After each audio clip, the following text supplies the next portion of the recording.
Assalamualaikum warahmatullahi wabarakatuh. Perkenalkan, nama saya Deli Satria dari Universitas Dharma Persada, Fakultas Teknologi Informasi dengan NIM 2024 230023. Eh, Pertama, saya ingin mengenalkan apa itu database, lalu apa saja terminologi-terminologinya, sehingga kita ketika nanti masuk ke MySQL-nya kita tidak roaming dengan terminologi-terminologinya dan bahasa-bahasa yang kita gunakan di MySQL.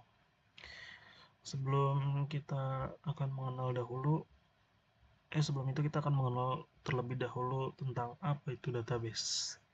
Database adalah koleksi sistematis dari data yang nantinya kita akan lebih mudah untuk memanajemen datanya.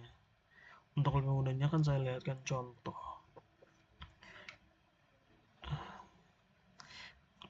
Ya, contoh di sini misalkan toko online. Saya ingin membuat toko online. Tentu toko online tersebut pastinya nanti harus mempunyai sebuah database. Eh, apa saja data-data yang harus kita manage? Apa saja data-data yang harus kita simpan? Yang pertama yaitu data barang, lalu kedua harga barang, dan lalu juga kita bisa menyimpan data penjual, pembeli, dan data transaksi, dan lain-lain. Sehingga kita nanti ingin misalkan mengetahui berapa penjualan hari ini.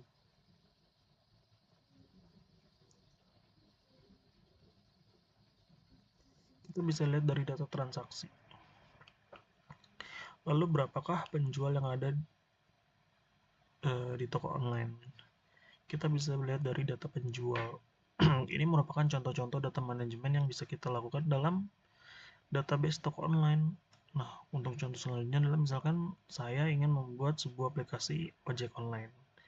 Tentunya kita nanti akan menyimpan data tukang ojek, data pelanggan, data transaksi, dan lain-lain.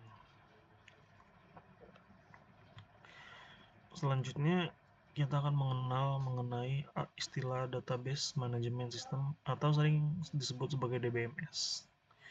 DBMS merupakan software yang digunakan dalam memanajemen database MySQL. Merupakan salah satu contoh dari database manajemen sistem. Lebih spesifik lagi, MySQL merupakan relational database management system.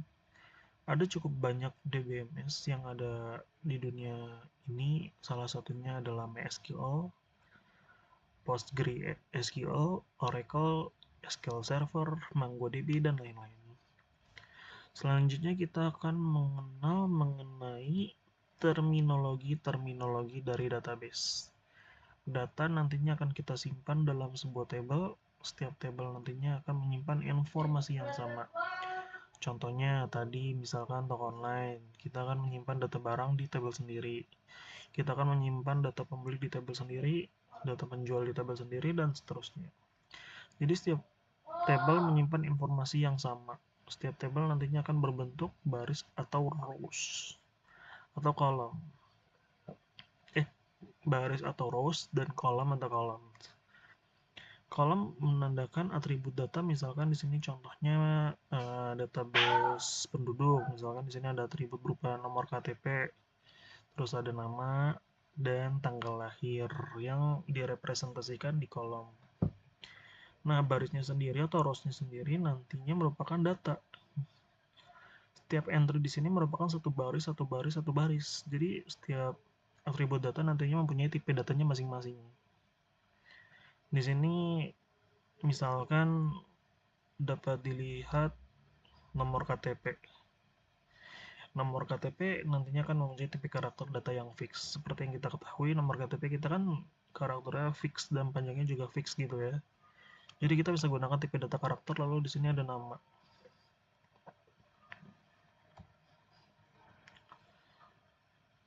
Nama jumlah karakternya dapat bervariasi. Nanti bisa kita gunakan tipe data varchar. Lalu selanjutnya adalah tanggal lahir, yang pastinya tipe datanya adalah tipe data tanggal. Lalu di sini ada pajak yang menyimpan angka, maka bisa kita gunakan tipe data integer. Lalu status,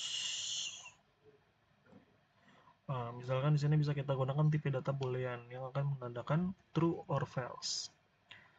Lalu setiap tabel memiliki kolom yang menandakan keunikan dari data yang disebut primary key. Nah, kalau data penduduk di sini primary key-nya adalah nomor KTP, karena nomor KTP nantinya akan menandakan keunikan dari data. Setiap penduduk pasti nomor KTP-nya akan berbeda-beda. Lalu setiap tabel dapat saling berhubung satu sama lain dengan atribut foreign key. Contohnya di sini. Di sini adalah penduduk. Lalu di sini ada tabel pajak. Setiap penduduk nanti akan mempunyai pajaknya masing-masing. Pada tabel pajak, nomor KTP akan bertindak sebagai foreign key. Foreign key nanti akan menandakan hubungan dengan tabel penduduk. Selanjutnya kita akan mengenal SQL. Apa itu? Apa itu SQL atau Structure Query Language? SQL adalah bahasa yang digunakan untuk berkomunikasi dengan database. Terdapat dua jenis SQL. Yang pertama adalah DDL atau Data Definition Language. Yang kedua adalah DML, Data Manipulation Language. Simpelnya gini, DDL merupakan query-query atau SQL yang nantinya akan berhubungan dengan struktur dari table. Struktur dari objek-objek yang ada di database baik itu table prosedur, trigger, dan lain-lain. Sedangkan kalau DML adalah query-query yang akan berhubungan dengan data yang ada di dalam table. Misalkan kita ingin masukkan data, kita ingin mengupdate data atau menghapus data, lalu mengambil data itu, kita bisa menggunakan query DML. Nah, jadi inilah terminologinya, istilah-istilah yang ada dalam database.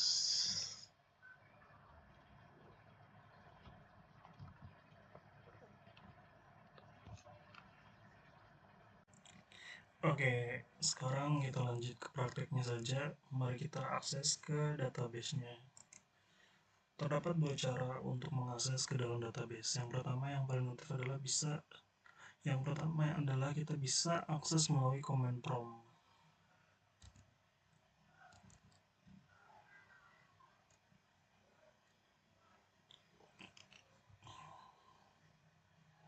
Nah, tampilannya seperti ini ya. Untuk login kita harus memprovide usernya dengan cara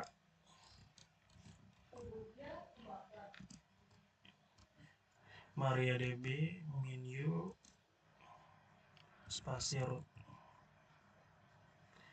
Lalu kita klik lagi MariaDB menu root npl. Oke, kita langsung masukkan aja passwordnya.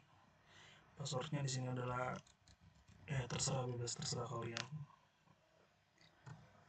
Nah,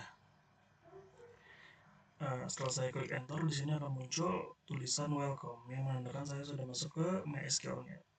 Nah, di sini saya akan mengetikkan query-query atau SQL untuk berkomunikasi dengan database. Saya misalkan show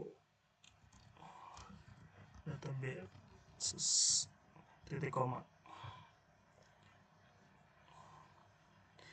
Nah, di sini akan muncul database yang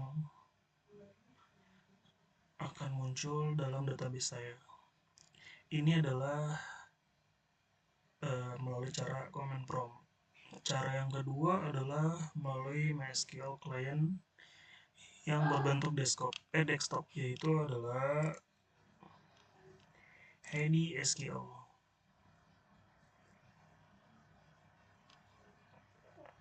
Nah, di sini cara yang kedua adalah kita melalui MySQL client yang berbentuk desktop, yaitu HDSQL.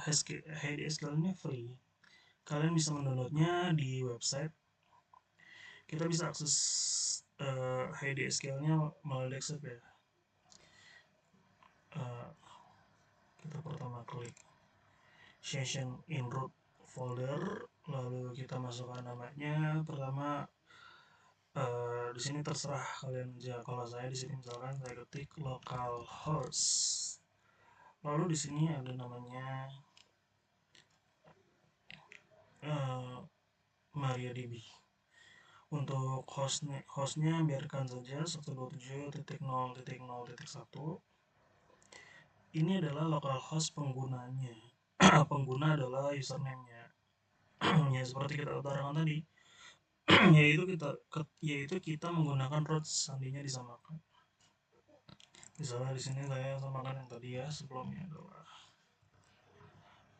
hati-hati ya dan karena ini kalau bisa jangan sampai lupa. Lalu portnya dibiarkan secara default yaitu 3306. Lalu kita bisa klik buka. Nah, berikut ketika saya klik buka maka akan muncul database-nya. Bisa dilihat semuanya sama kan dengan yang di command prompt dan di Heidi SQL. Jadi inilah dua cara untuk mengakses database MySQL. Bisa lihat masih sama. Oke, sekian, terima kasih. Assalamualaikum warahmatullahi wabarakatuh.